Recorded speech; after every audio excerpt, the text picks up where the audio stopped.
time is it? Review time, motherfucker. So, yes, after that poor intro, today I'm going to be reviewing Adventure Time with Finn and Jake, the comic book series from Boom Studios, or I should say their kids line, Kaboom.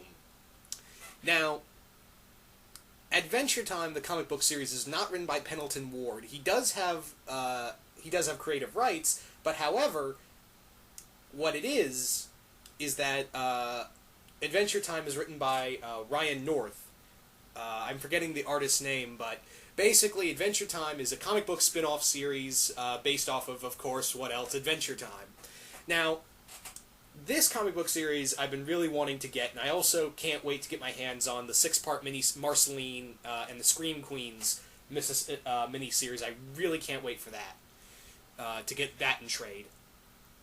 But Adventure Time, this is Volume 1 of the ongoing comic book series, and it's pretty awesome. It is a fantastic series. I absolutely love it. I'm going to say it right off the bat. If you're an Adventure Time fan, you will love this comic book series. I mean, even though it's not written by anyone from the show, Ryan North has an excellent voice for all the characters. Everyone is amazing.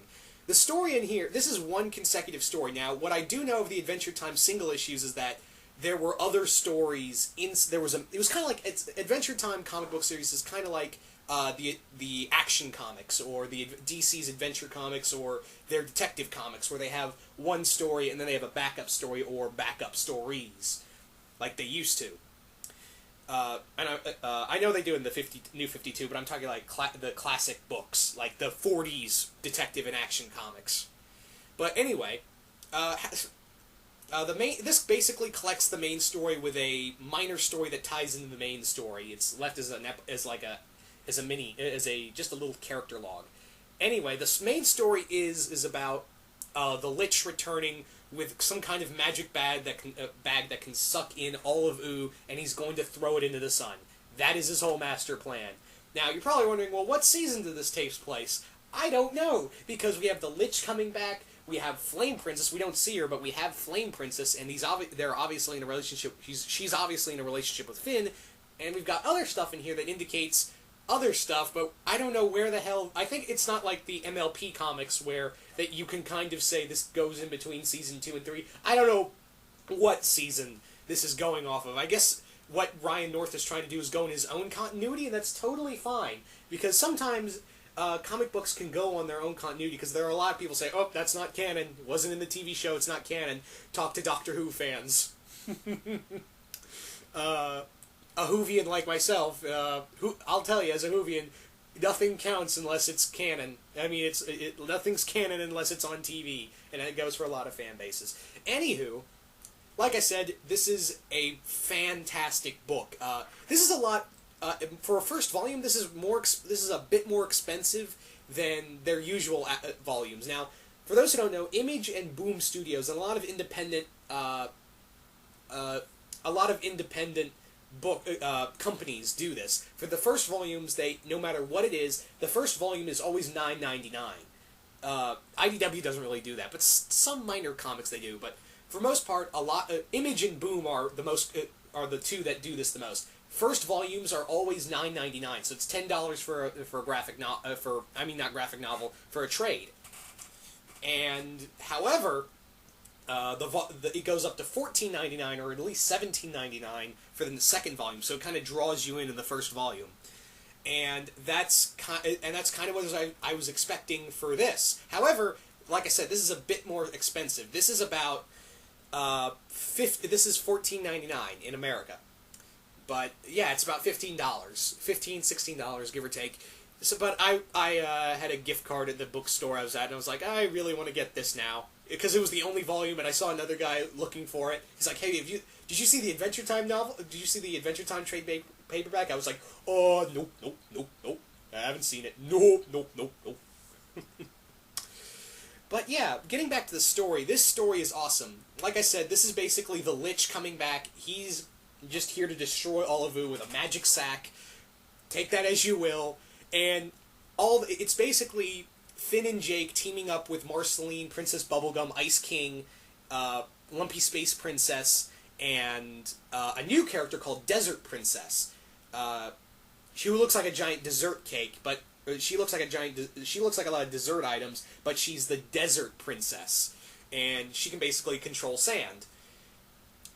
So this collects the first 4 issues, and the first 3 issues is just basically them doing battle with the Lich, and we don't see a lot of action, and it's cool because there's a lot of inside jokes too, because there's actually 2 scenes where they really play up the Marceline and Bubblegum relationship. One, I'll tell you this one. This one could not get away in the show. Well, actually, I'll tell you both scenes. First scene is when Marceline and Bubblegum are sucked into the Lich'S sack. Again, no pun.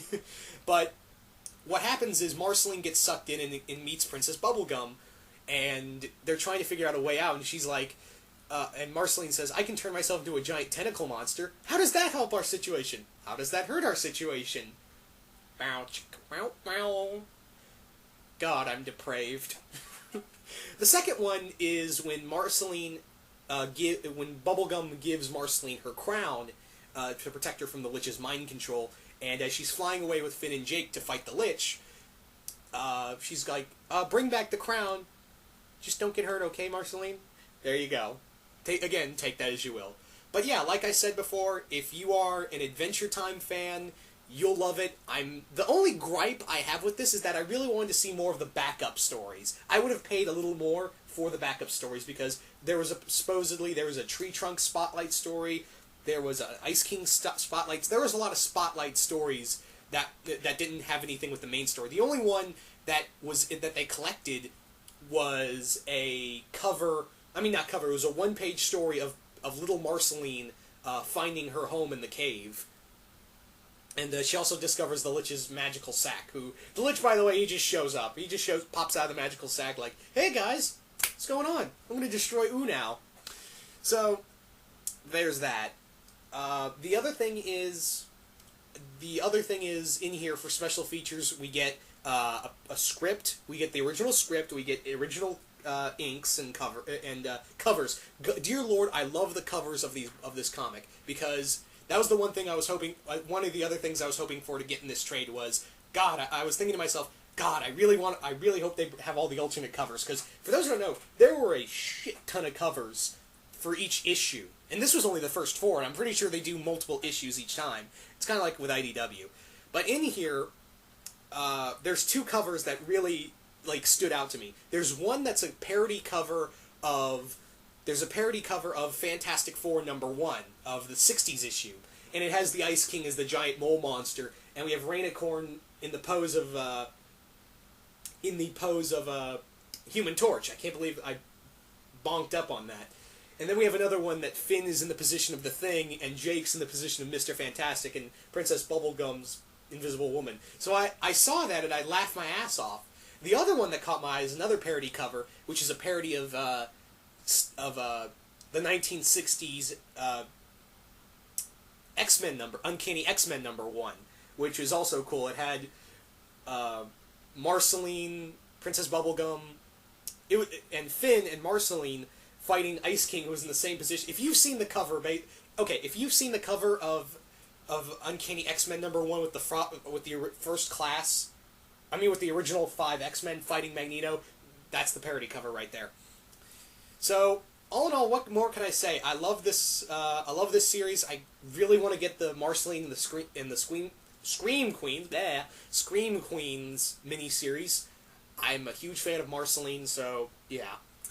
The other thing is, I've also heard I also found out that they're doing a miniseries on Fiona and Cake, so I might get that as well.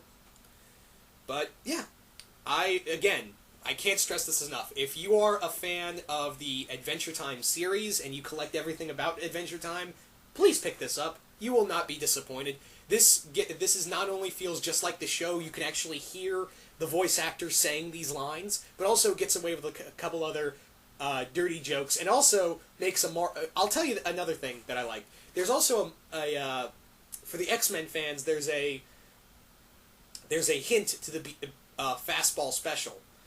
Which is, for those who don't know, that's when Colossus would hold Wolverine in his hand and throw him like a fastball at somebody, and that's what Marceline does with Finn. So, again, there's a lot of other dirty jokes that you have to read twice to get, but I'm not going to spoil those, because if I say them, then I'll spoil them, and that wouldn't be fun. But I think I've pretty much fangasmed over this enough. Pick this book up.